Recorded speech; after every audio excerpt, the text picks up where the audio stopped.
Next question क्या है, fourth of first. इसमें क्या है, एक क्वाड्रेटिक इक्वेशन दिया हुआ है और इस क्वाड्रेटिक इक्वेशन को हमें सॉल्व करना है या इसके रूट्स ज्ञात करने हैं और किस मेथड से ज्ञात करने हैं, फैक्टराइजेशन मेथड से ज्ञात करने हैं।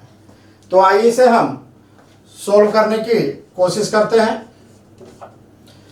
अब देखिए इस क्वाड्रेटिक इक्वेशन में जो दिया हुआ है इसमें देख रहे हैं कि जो कांस्टेंट टर्म है वह फ्रैक्शन के रूप में है। तो पहले हम क्या प्रयास करेंगे कि यह होल नंबर में कन्वर्ट हो जाए।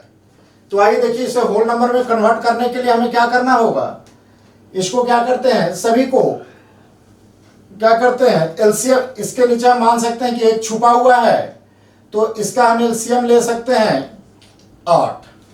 और जब एलसीएम 8 ले लिए तो क्या होगा, चूंकि इसके नीचे 1 छुपा हुआ है तो क्या होगा, 1 से डिवाइड करेंगे 8 और 8 से 2 को मल्टीप्लाई करेंगे तो क्या होगा 16x² माइनस, इसी तरह से यह क्या होगा 8x और 8 से 8 को डिवाइड करेंगे तो क्या होगा 1 और 1 से 1 को मल्टीप्लाई करेंगे तो 1 इक्वल टू 0।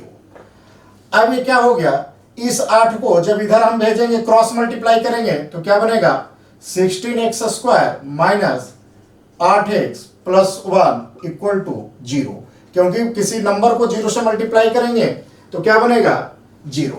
अब देखिए ये हमारे पास क्वाड्रेटिक इक्वेशन सिंपल फॉर्म में आ गया है, यानी जिसके जो न्यूमेरिकल वैल्यू हैं वह होल नंबर में है।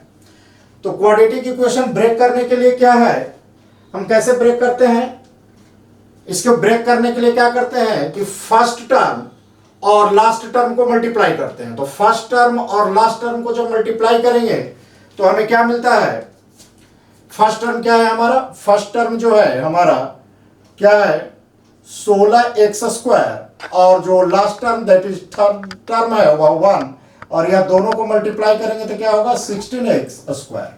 अब इसे हम ऐसा फैक्टर करते हैं कि इस जो दो फैक्टर मिलेंगे वो दोनों फैक्टर को ऐड करके या सब्ट्रैक्ट करके हमें क्या मिलना चाहिए, मिडिल टर्म मिलना चाहिए। तो इसे फैक्टराइज करने के समय में इसमें जो वेरिएबल पार्ट्स हैं इसे हम थोड़ी देर के लिए इग्नोर करते हैं। अब 16 को हम क्या करते हैं, ऐसे 2 और 8 8 दूनी 16 भी लिख सकते हैं या ऐसे भी लिख सकते हैं 4 और 4 4 चौका 16। अब देखिए इस 4 और 4 को जब हम ऐड करेंगे तो 8 तो आ रहा है, लेकिन 2 और 6 को ऐड 2 और 8 को ऐड करने पर भी नहीं 8 आएगा, न सब्ट्रैक्ट करने पर। करने का मतलब यह जो फैक्टर है हमारा एप्रोप्रिएट फैक्टर नहीं है इस इक्वेशन के लिए।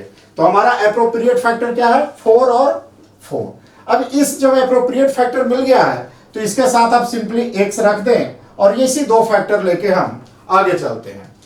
तो आइए इस दो फैक्टर का इस्तेमाल करते हैं यहाँ पे। तो 16x² minus 4x minus 4x यह दोनों फैक्टर है प्लस 1 इक्वल टू 0, यानी यह जो -4x और -4x है यह -8x का क्या है, ब्रेकअप है एक तरह से। अब यहाँ पर इस दोनों को फर्स्ट पेयर मानते हैं तो हम ये क्या हो गया, यहाँ पे 4 और x को कॉमन निकाल सकते हैं तो यहाँ क्या बच जाएगा 4 चौका 16 4 और x माइनस 4x चूंकि कॉमन आ गया इसलिए हम लिख सकते हैं 1 माइनस, अब देखिए यहाँ 4x है और यहाँ +1 है, यानी कुछ भी कॉमन नहीं आ रहा है। तो एक चीज जानते हैं कि नंबर जो 1 है वह हर चीज में मल्टीप्लाइड हुआ रहता है ऑलरेडी, यानी 1 से 1 को मल्टीप्लाई करेंगे तो कोई फर्क नहीं पड़ेगा। तो यानी समझ सकते हैं कि यहाँ पर 1 है तो 1 को यदि हम कॉमन निकाल लें तो क्या बनेगा हमारा 4x, और यह जो साइन प्लस है चूंकि माइनस कॉमन निकाल रहे हैं तो ये क्या हो जाएगा, रिवर्स हो जाएगा, यानी चेंज कर जाएगा प्लस से माइनस में 1 इक्वल टू 0।